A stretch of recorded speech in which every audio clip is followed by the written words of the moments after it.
চারদিক। সেখানে একটি ঘরের চালে আশ্রয় নিয়েছে একটি ঘোড়া। জনমানব শূন্য পুরো এলাকায় যেন একাই বাঁচার লড়াই করছে ঘোড়াটি।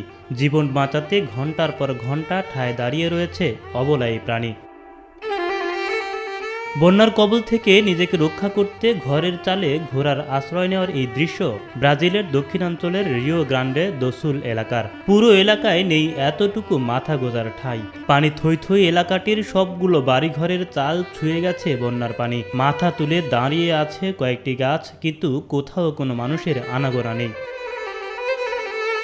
কয়েকদিন ধরে ভারী বৃষ্টি ও বন্যায় তলিয়ে গেছে ব্রাজিলের বিভিন্ন এলাকা। বন্যায় গৃহহীন হয়ে পড়েছে 1.5 লাখেরও বেশি মানুষ। এছাড়া প্রাণহানির সংখ্যা দাঁড়িয়েছে প্রায় 100 জনে। বৃষ্টিতে রিও গ্রান্ডে দো সুলের কয়েকটি শহরের রাস্তাঘাট পানির নিচে তলিয়ে গেছে। ব্যাপক ক্ষতিগ্রস্ত হয়েছে বেশ কয়েকটি সড়ক ও সেতু।